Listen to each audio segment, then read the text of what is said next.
Ang galing oh, taas. Ang taas niya mga idol oh, ang taas. Ang galing. Stable siya, kahit na sobrang taas niya na. Ganyan kataas, dapat yan, tinililipad na siya ng hangin eh.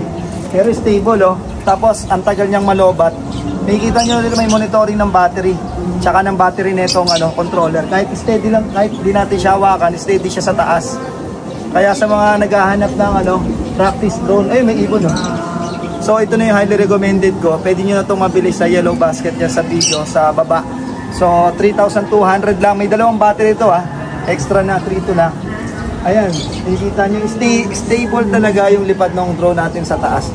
L900 po. Sa TikTok natin yan nabili. Grabe, steady siya oh. Talagang hindi siya gumagalaw sa taas oh. Diba? Tapos napaabante. Ayan na oh. So mga idol, iti-testing na natin siya. Papalayuin na natin siya. Napaka-stable na niya. And then napakadali lang control nito. And then ito na yung pinaka-highly recommended ko kung sakaling naghahanap kayo ng drone for beginners. Kasi napakadali niya control yan. Steady oh. And then lalayo na natin siya. Ayan, tignan natin ha. Ayan o. Mode 1 lang tayo. Galing o. Pwede pala lumalayo pala talaga. Kaya niya kahit malakas yung hangin sa taas o. O, diba? Paikot-ikot siya rito, pwede o. O.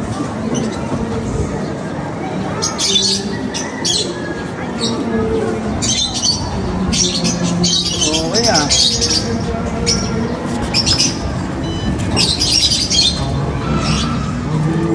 Yeah. Ayan o. Ayan. Kita nyo kahit mataas so pwede po lang ito. Nasubukan pa natin siya itaas.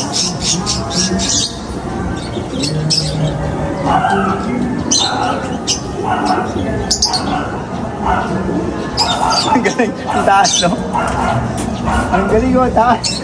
Ang taas niya mga idol oh, ang taas, ang galing. Stable siya, kahit na sobrang taas niya na. Ganyan kataas, dapat yan, tinililipad na siya ng hangin eh. Pero stable oh. Tapos, ang tagal niyang malobat. Nakikita nyo rin may monitoring ng battery. Tsaka ng battery netong controller. Kahit steady lang, kahit di natin siya hawakan, steady siya sa taas. Kaya sa mga naghahanap ng practice drone, ay may ibon oh. So ito na yung highly recommended ko. Pwede nyo na itong mabili sa Yellow Basket dyan sa video, sa baba. So 3,200 lang. May dalawang battery ito ah. Extra na, 3.2 na. Ayan, nakikita nyo, stable talaga yung lipad ng drone natin sa taas. L900 po. Sa TikTok natin yan nabili. Grabe, steady siya oh. Talagang hindi siya gumagalaw sa taas oh. Diba? Tapos napaabante. Ayan na oh.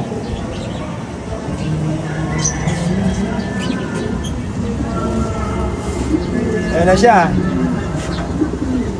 Baba na natin ang konti.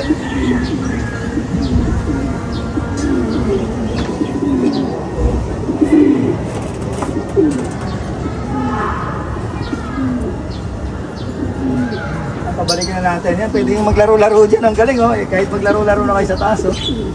Wow, ang galing ah.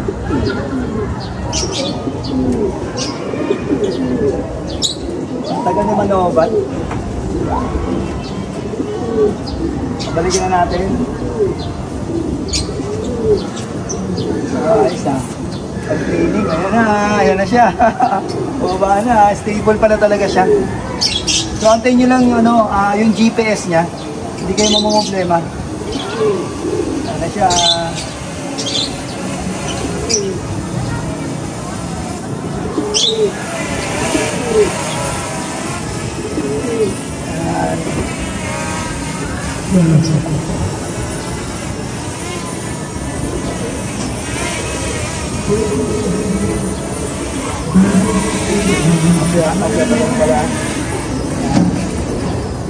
Yun. Galing din, ready no?